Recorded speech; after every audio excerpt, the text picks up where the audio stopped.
ඔයාලට ඇවිල්ලා ඔයාලට ගොඩක් අය ගොඩක් දේවල් කියලා ඔයාලගේ ඔළුව දැන් බර වෙලා ඉන්න අවස්ථාවක් වෙන්නේ නැති. ඉතින් ගොඩක් අය ඉල්ලපු වීඩියෝ එකක් තමයි මම අද ඔයාලා එක්ක කතා කරන්නේ. ඉතින් ගොඩක් අය මගෙන් ඇහුවා අක්කේ කොහොමද ආර්ට් කරලා මැනේජ්මන්ට් ස්පෙෂල් ඩිග්‍රී එක ෆලෝ කරේ කියලා.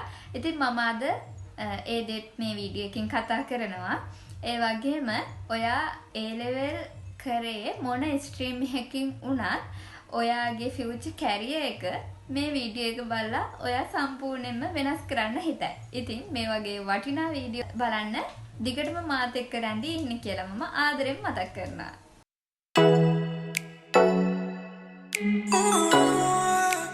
ඉතින් අනිවාර්යලි ලංකාවේ විශ්වවිද්‍යාල පද්ධතිය ඇතුලේ ඕනම කෙනෙක්ට තමන්ගේ සිහිනය වෙනස් කරගන්න පුළුවන් රහස් දොරටු කිහිපයක් තියෙනවා. ඉතින් මේ දේ ගොඩක් අය දන්නේ නැති වෙන්න පුළුවන්. ඉතින් මම කියන්න යන්නේ අද මම අභියෝගය ජයගත්ත විදිහයි ඔයාලටත් ඒ chance එක ඒ විදිහටම තියෙනවා කියලා කියන්නයි. ඉතින් අපි යමු වීඩියෝ එකට.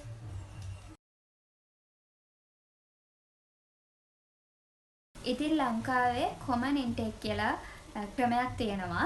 මේකෙදි ඕනෑම විෂය ධාරාවක්, ඒ කියන්නේ ආර්ට්, කොමර්ස්, ටෙක් වගේ විෂය ධාරාවකින් A level කරලා තියෙන කෙනෙක්ට ඇප්ලයි කරන්න පුළුවන් පාඨමාලා තමයි තියෙන්නේ මේ කොටසේ. ඉතින් මම 2019 A level කරේ ආර්ට්ස් වලින්. ඉතින් මම යාපනයේ විශ්වවිද්‍යාලයේ HRM ස්පෙෂල් ඩිග්‍රී එකක් කළා. ඉතින් ගොඩක් අය දන්නේ නැහැ ඉසඩිස්කෝ එක තිබුණොත් ඔයාටත් මේ වගේ කෝස් එකක් ෆලෝ කරන්න පුළුවන් කියලා. ඉතින් අපි දැන් බලමු මෙන්න මේ common intake මොනවාද කියලා. පළවෙනි එක තමයි සාම්ප්‍රදායිකව කලා හා මානව ශාස්ත්‍ර PTට ඔයාලට ඇප්ලයි කරන්න පුළුවන්. ඉතින් ඔයා A level ආර්ට්ස් කරා නම් ඔයා කරපු ඕනම සබ්ජෙක්ට් එකකට ආර්ට්ස් වලින් කොළඹ, පේරාදෙණිය, ශ්‍රී ජයවර්ධනපුර, කැලණිය, යාපනය, රුහුණ, නැගෙනහිර, රජරට හා අග්නිදිග්ග වගේ විශ්වවිද්‍යාල වලට ඔයාට ඇප්ලයි කරන්න පුළුවන්. ඒ වගේම ආර්ට් ස්පෙෂල් කරන්න පුළුවන් පේරාදෙණිය සහ යාපනය විශ්වවිද්‍යාලවල. ඒ වගේම සබරගමුව විශ්වවිද්‍යාලෙත් ආර්ට් කෝස් එක ෆලෝ කරන්න පුළුවන්. ඒ වගේම කමියුනිකේෂන් ස්ටඩීස් කියලා තියෙනවා පල්ලි කැලේ. ඒක යාපනය විශ්වවිද්‍යාලයේ ඒකකයක්. දෙවැනියට මේකත් ඔයාලට ගොඩක්ම විශේෂයි. මොකද භාෂා හා සංස්කෘතික පාඨමාලා අධ්‍යයනය කරන්න ලැබෙනවා කියන්නේ ඒකත් විශේෂ අවස්ථාවක්. ඉතින් ලැන්ග්වේජ් කරන්න ආස කෙනෙක් නම් කැලණිය විශ්වවිද්‍යාලය හා සබරගමුව විශ්වවිද්‍යාලවල හින්දි, ජපන්, ප්‍රෑන්ස්, ජර්මන් වගේ ෆලෝ කරන්න පුළුවන්. ඉංග්‍රීසි කෝස් එකකට ඇප්ලයි කරන්න ඉන්නවා නම් ඔයාට ගොඩක් විශ්වවිද්‍යාලවල මේක කෝස් එක තියෙනවා.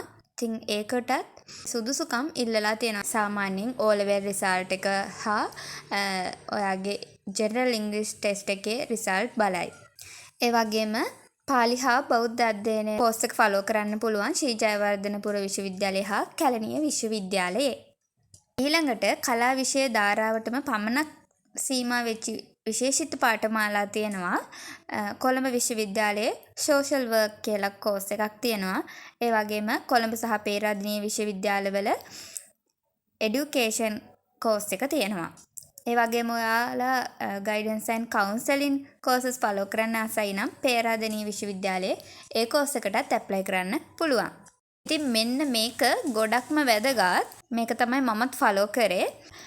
මේ කෝස් එක නම් ආර්ට් කරපු අයට විතරක් නෙවෙයි අනිත් අයටත් ගොඩක් වැදගත්. විශේෂයෙන් කොමර්ස්, ටෙක්, ඒ ස්ට්‍රීම් වලින් කරපු අයටත් මේ කෝස් එකට ඇප්ලයි කරන්න පුළුවන්. මැනේජ්මන්ට් ස්ටඩීස් කියලා තියෙනවා වවුනියා විශ්වවිද්‍යාලය හා ත්‍රිකුණාමල කැම්පස් එකේ. ඒ වගේම ශ්‍රී ජයවර්ධනපුර විශ්වවිද්‍යාලයේ පබ්ලික් මැනේජ්මන්ට් ස්පෙෂල් ඩිග්‍රී එක කරන්න පුළුවන්. මෙන්න මේකත් ගොඩක් වැදගත්. මොරටුව විශ්වවිද්‍යාලය වලට ඉන්ෆර්මේෂන් ටෙක්නොලොජි කියලා IT කෝස් එකක් ෆලෝ කරන්න පුළුවන්. ඒ වගේම මොරටුව විශ්වවිද්‍යාලයේ quantity surveying, design, fashion design වගේ courses ෆලෝ කරන්න පුළුවන්. හැබැයි මෙතනදී ඔයාලට aptitude test එකක් තියෙනවා. ඒ test එක නම් අනිවාර්යෙන් පාස් වෙන්න ඕනෙමයි. ඒ වගේම මොරටුව විශ්වවිද්‍යාලයේ town and country planning කියලා course එකක් තියෙනවා. කැලණිය විශ්වවිද්‍යාලයේ Peace and Conflict Resolution කියලා කෝස් එකක් තියෙනවා. සබරගමුව සහ ඌව වෙල්ලස්ස විශ්වවිද්‍යාලවල Hospitality Tourism and Event Management කියලා කෝස් එකක් තියෙනවා. ශ්‍රී ජයවර්ධනපුර විශ්වවිද්‍යාලයේ Estate Management and Valuation කියලා තවත් කෝස් එකක් තියෙනවා. ඌව විශ්වවිද්‍යාලය කියන්නේ සුවිශේෂී පාඨමාලාවල් රැසක් තියෙන විශ්වවිද්‍යාලයක්. ඉතින් ඔයාට ගොඩක් අයට ආර්ට්ස් කරලා තියෙනවා නම් මේක ගොඩක් වටිනවා. එතන තියෙනවා entrepreneurship management, hospitality, tourism and event management, industrial information technology වගේ අලුත් courses. ඉතින් ඔයාට මෙන්න මේ courses ටිකත් follow up කරන්න පුළුවන්. ඉතින් තවත් දෙයක් තමයි මොරටුව කැම්පස් එකේ ෆැෂන් ඩිසයින් කරන්නත් ජයවර්ධනපුර විශ්වවිද්‍යාලයේ පබ්ලික් මැනේජ්මන්ට් කරන්නත් අහත් අයට පුළුවන් කියලා ඔයා හිතන්නවත් නැතුව ඇතිනේ. ඉතින් මෙන්න මේ කෝස් එකත් ඔයාලට ෆලෝ කරන්න පුළුවන්. ඉතින් නංගි මල්ලි මම මේ දේවල් කිව්වේ මගේ අත්දැකීම් එක්ක සහ කලින් අවුරුදු වල තිබ්බ කෝසස් බලලා. ඉතින් ඔයා මෙතනදී මේ අවුරුද්දටත් මේ දේම අදාළ කරගන්න එපා. මොකද කාලෙන් කාලෙට කෝසස් වෙනස් වෙනවා, කෝසස් අප්ඩේට් වෙනවා. ඉතින් ඔයා හෑන්ඩ්බුක් එක ඉෂියු වුණාට පස්සේ අනිවාර්යෙන්ම අරගෙන ඒක හොඳට කියවන්න. සමහර විට මීට වඩා කෝසස් ඔයාට ඇප්ලයි කරන්න පුළුවන් වෙන්න පුළුවන්. ඉතින් ඒ chance මිස් කරගන්න නම් හදන්න එපා.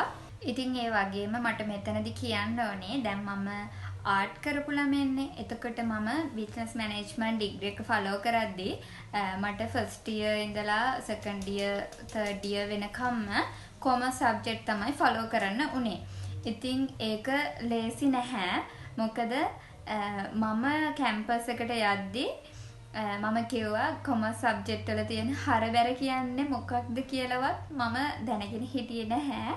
ඉතින් මම එහෙමයි කියලා ඇත්තටම අතහැරියේ නැහැ. අතහරින්න හිතුන වාර ගන්න අනන්තයි. මට මේක කරගන්න බැහැ කියලා හිතුණත් ඊළඟ තප්පරේ ආපහු එක්කෝ YouTube එකේ වීඩියෝ එකක් බලලා එක්කෝ මගේ යහළුවෙක්ගෙන් අහලා දැනගෙන හරි මම ඒ දේ ඉගෙන ගත්තා. ඉතින් ඒ උත්සාහය නිසාමයි මට අවුරුදු 4ක ස්පෙෂල් ඩිග්‍රී එකක් කරන්න පුළුවන් වුණේ. ඉතින් මම මෙතනදී ඒ දේවාට කියන්නේ ඔයාටත් දැන් ඔයා සිලෙක්ට් කරන කෝස් එක අනුව ඔයාගේ පාත් එක ඔයාට අමාරු වෙන්න පුළුවන්. කෝස් එක අමාරු වෙන්න පුළුවන්. ඉතින් එහෙමයි කියලා ඔයා අතාරින්න හදන්න එපා. ඉතින් ඔයාලට ප්‍රශ්න මොනවා හරි තියෙනවා නම් මගෙන් කමෙන්ට් එකක් දාලා අහන්න. නැත්නම් මම මගේ WhatsApp community එකේ chat එකක් දාලා අහන්න පුළුවන්. ඉතින් මම ඔයාලට මට පුළුවන් උපරිමයෙන් උදව් කරන්නම්. ඉතින් හැමෝටම ජය වෙන්න කියලා මම ප්‍රාර්ථනා කරනවා.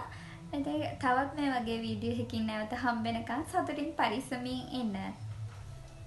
බයි. තව දෙයක් කියන්නද? මෙන්න මේ දවස් ටිකේ කවුරුත් කියන දේවල් අහලා හිතනම් අලුත් කරගන්න හදන්න එපා.